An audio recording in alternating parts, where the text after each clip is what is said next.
जमात उर्दू बाल भारती ज़मीर की आवाज़। हामिद हसन खादरी। पहली बात, ईमान के मजबूत होने की ये पहचान बताई गई है कि जब कोई शख्स किसी बुराई को देखे तो उसे अपने हाथों से रोके, ये मुमकिन ना हो तो उसे ज़बान से रोके, और ये भी मुमकिन ना हो पाए तो उस काम को दिल से बुरा समझे। बुराई का एहसास इंसान को बुरे कामों से रोकता है। उसे ज़मीर की आवाज़ भी कहा जाता है।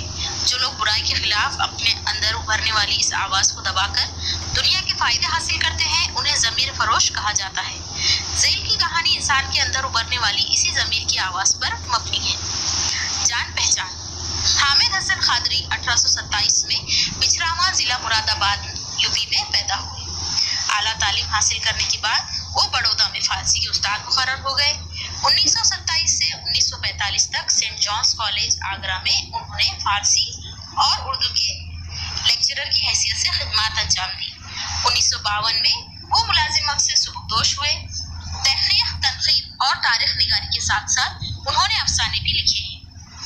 दास्तान तारीख उर्दू, तारीख व तनकीद अदबियात उर्दू और सैद व सियाद उनकी मशहूर किताबें हैं।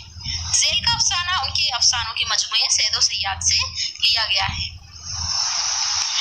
मशहूद की तमाम रात निहायत कर्ब व इज़्तिराब में गुजरी थी। सुबह को मुलाजिम ने अखबार लाकर दिया। मशहूद ने कांपते हुए हाथों से अखबार खोला और खबरों के कॉलम पर नजर दौड़ाई। यकायक एक हल्की सी चीख उसके मुंह से निकल गई। इस सुर्खी पर उसकी नजर थी, एक बच्चा मोटर से कुचल गया। वो वाक़ई की तफसील पढ़ने से डरता था। अखबार को तोड़ कर फेंकने ही वाला था कि उसे कुछ ख्याल आ गया।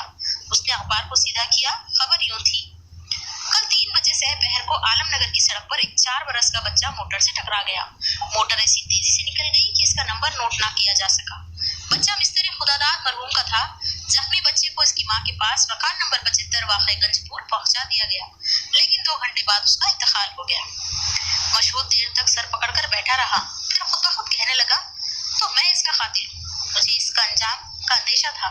कल से कितनी मरतबा इरादा किया कि हादसे की जगह पहुंचकर तहकीकात करूं कि मेरी कार से जो बच्चा टकराया था उसका हशर क्या हुआ हो, कौन था और किसका था, लेकिन जाने की हिम्मत न हुई।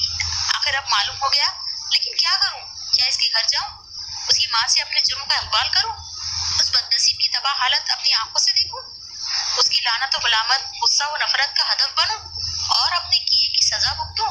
यही होना चाहिए, लेकिन क्या मुझ में इसकी हिम्मत है? यकायक मशहूद ने जोर से घंटी बजाई। मुलाजिम आया।